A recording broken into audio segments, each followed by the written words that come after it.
Ojol sekarang semakin murah hingga yang order pun sekarang udah pasrah ya, ataupun mungkin ya keadaan makin parah lah ya kan, ongkos makin murah, keadaan makin parah, bahkan ya mungkin mereka udah pasrah lah dengan keadaan seperti ini. Zaman mereka udah bayar mahal-mahal premium, udah bayar berkali-kali lipat, cuman si ojolnya cuma dapat ya mungkin seharga es teh manis ya, teh Solo lah yang ukuran medium ya. Nah, segitu dihargai ojol sekarang, terutama untuk ojol food. Dan inilah suara-suara netizen, konsumen ataupun yang order ojol yang prihatin dengan keadaan ojol-ojol sekarang. Assalamualaikum warahmatullahi wabarakatuh. Selamat pagi, siang, sore, malam, kapanpun, dimanapun, my friend, my bro, my sis, everyone, every time, everywhere you are, dimanapun anda berada. Di kali ini kan coba lagi pembahasan tentang dunia para per ojol-ojolan, yang mana ini sangat memprihatinkan mungkin, ataupun sangat riskan dan menyedihkan ya.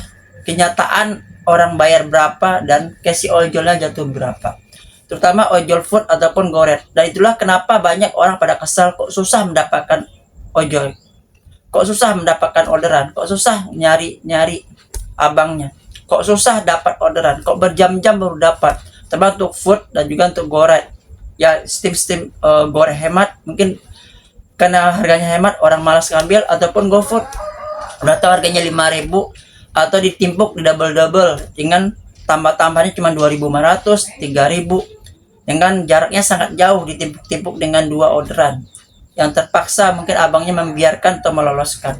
Sekarang para ojol-ojol sudah tidak peduli dengan namanya performa. Dan juga inilah jawaban untuk para konsumen ataupun customer ataupun yang order food tentang susahnya mencari abang ojolnya untuk order seperti ini. Ini suara dari Cai Saria ya. Dia ngomong seperti ini. Pantas hari ini order GoFood susah banget. Pas dapat drivernya, dapat ojol-ojolnya, nanya saya kena ongkir berapa. Drivernya atau ojol-ojolnya ngasih tahu kalau beliau cuma dapat Rp3.400. Kaget juga dengarnya. Padahal saya dikenakan pengiriman dan penanganan 24.000. Ada apa dengan Gojek? Ya. Ini kita lihat fotonya seperti ini. Ya. Dia belanja semuanya tuh 128.300 dengan biaya pengiriman itu 24.000. Nah, dapat diskon sekian karena pembayaran 94.000. Ya. Tapi ketika dia lihat dari abang ojolnya cuma dapat 3.400. Lu bayangin, hampir 20.000 diambil sama ojolnya. Lebih ya.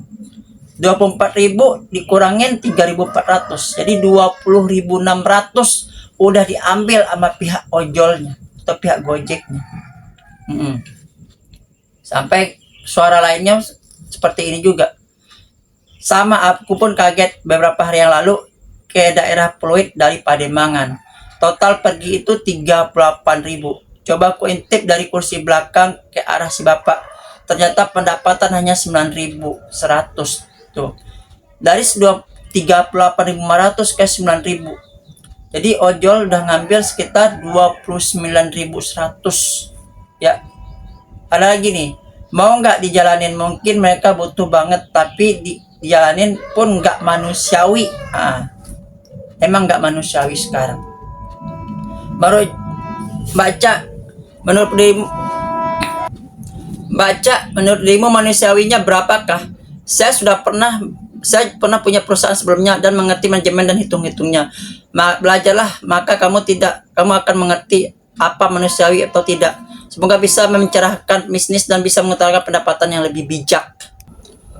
Gak usah jauh bahas manajemen kak, logika aja. Kira-kira harga 3.000 kalau dibelikan bensin itu dapat segimana? Worth it nggak dengan jaraknya? Itu baru modal driver atau ojolnya aja biar motornya bisa jalan. Belum tenaga dia buat nyupirin motor, belum bayar waktu dia mengantarkan dan mengambil. Kira-kira 3.000 nutup nggak semua tuh? Bensin, tenaga, waktu. Nggak usah jauh-jauh manajemen bisnis. Kalau emang kakak dah mikir jauh ke manajemen bisnis, harusnya kepikiran manajemen supir ojol-ojol gimana. Nggak cuman bayar bensin. Simpel mbak. Kalau menurutnya nggak masuk logika dan nggak worth it, better infokan saja mas Gojeknya, resign atau mbak buka perusahaan untuk memberikan hasil yang lebih bagus, rekrut mas Gojeknya. Kasih tarif yang sesuai dengan jerih payahnya. Nanti baru paham hitungnya. Dan atau tertulis sampaikan ke perusahaan Gojeknya. Minta hitungannya biar tahu kenapa diberikan segitu. Salam super. Baru tahu kalau GoFood dan Gojek itu kejam sama mitranya. 3.400 beli es teh jumbo sisa 400 perak. Es teh jumbo normal 4.000 kak. Paling yang Jumat berkah baru bisa 3.000. Mana dapat di rumah saya 5.000. Parah sekarang GoFood, biaya langganan ongkirnya nggak karuan. Gua sih fine-fine aja kalau emang ongkirnya fire ke kurirnya, ternyata kasihan juga si kurir dapatnya kecil. Mending beli lewat GoSend. Pantesan kemarin gua masih kasih tip goceng, bapaknya bilang makasih dan doain gua, jadi sedih. Makasih kak, semoga tambah berkah, sehat selalu serta panjang umur, amin. Tuh dia ngomong seperti itu. Ya Allah, jahat banget Gojek. Benerin tuh sistem manajemen, makan hak orang banyak banget, gila. Kalau kalian serentak Indonesia mogok nge-Gojek, apakah perusahaan Gojek bisa bangkrut? Aku pernah coba iseng daftar Gojek driver tahun 2013 di Bali. Gojek GoFood ya tahun 2013. Nah, sekali antar makanan dapat 6.000. Nggak gue sangka lah kok sekarang cuma 3.000-an. Nggak salah nih. Kasihan para driver. Aku yang pernah coba jadi driver GoFood benar-benar capek, antri panas jalan, belum lagi kalau map error kesasar cari alamat, plus orang yang pesan makanan cerewet dan minta cepat. Ternyata kosnya lantai 4, minta diantar ke depan kamar, naik turun tangga, capeknya bukan main. Sorry curhat, tapi situ lebih menghargai makanya. Tak iyalah 3.000 cuma 3.400 cuma driver dapat double order dibaca di atas 2 dari 2 selesai. Ya tapi yang pertama cuma dapat 2.500. Makanya beliau penasaran menanyakan lagi soal ongkos kayak saya mas. Kok parah banget ya cuma dapat segitu. Pantesan sekarang kalau driver pada jutek penumpangnya, jadi nggak tega. Karena kita kan nggak tahu ya mbak berapa yang dapat driver, kita yang dapat juteknya. Ayahku dapat Grab. Dia cerita nunggu antrian gacuan 1 jam. Ongkir cuma 5.500. Aku bacanya nangis banget. Sehat-sehat pejuang keluarga. Grab yang katanya punya luar negeri dan sering dibilang nggak manusiawi, nyatanya ini Gojek yang notabene asli Indonesia lebih tidak manusiawi.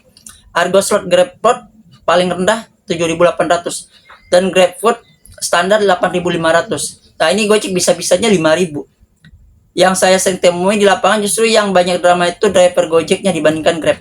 Nah di sisi penjual atau resto pun juga Gojek potongnya lebih tinggi daripada Grab.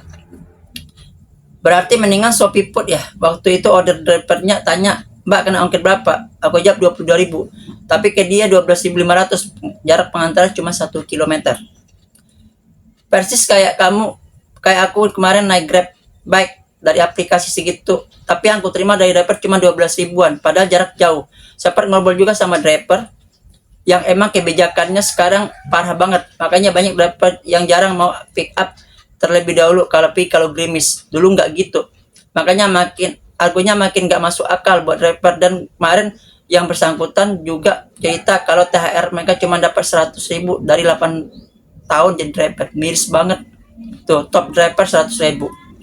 Nah, aslinya ongkosnya 23.000. Tuh. Pantesan kalau jarak Gojek suka aja drama, ke cancel terus dapat driver.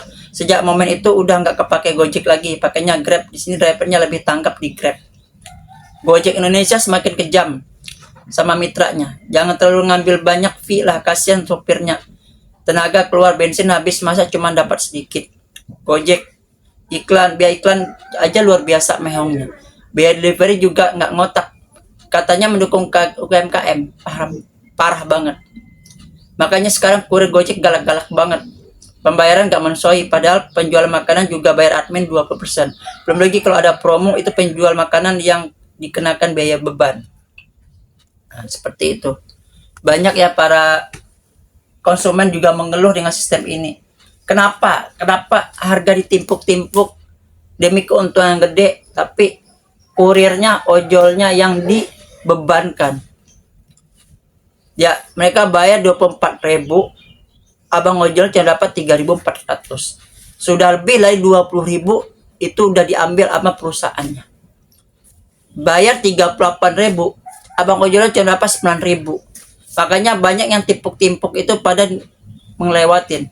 Atau yang multisen, ya ada tuh ngambil 3 tempat dengan 3 antaran berbeda. Pasti para abang ojolnya akan memilih satu aja, tempat yang terjauh. 2 lagi di cancel, tempat yang terjauh dan tempat yang gampang ngambilnya, bukan harus naik turun gedung, masuk mall dan lain sebagainya. Jadi menurut kalian bagaimana? Semakin parahnya orderan sekarang, semakin parahnya tarif sekarang, apakah harus ada mungkin penindak lanjutan tentang tarif seperti ini? Kalau ini dibiarkan lama-lama, ya makin lama, banyak para ojol-ojol yang makin belangsak, tidak memikirkan dari masalah bensin, perawatan motor, ataupun mungkin kesehatan. Banyak mungkin orang-orang yang tidak menjaga kesehatan lagi. Banyak mungkin orang-orang di sana yang ojol, ya, yaitu tidak memikirkan perawatan motor, bensin seadanya, bahkan oli pun pengganti oli pun tidak beraturan karena susahnya uang sekarang. Bahkan banyak yang nggak pulang, ya banyak berjam-jam sampai 20 jam, bahkan sampai tidur-tiduran di jalan demi orderan. Tapi dengan pendapatan yang turun drastis, ya yang tidak sesuai, yang mana mungkin dulu sehari harga 8 jam kita bisa mendapatkan misalnya 200.000 misalnya. Sekarang untuk mencari 200.000 harus bekerja sampai 20 jam. Dan penambahan orang yang semakin hari semakin banyak. Bagaimana menurut my bro? Apakah tarif seperti ini tetap dipertahankan atau mungkin harus ada ditindaklanjuti? Apakah mungkin selain BHR, apakah mungkin Bapak Wamen akan turun tangan dengan tarif seperti ini agar lebih manusiawi dan memanusiakan manusia? Tulis di kolom komentar. Assalamualaikum warahmatullahi wabarakatuh. Salam satu aspal. Adios amigos and ojol ojol ojol.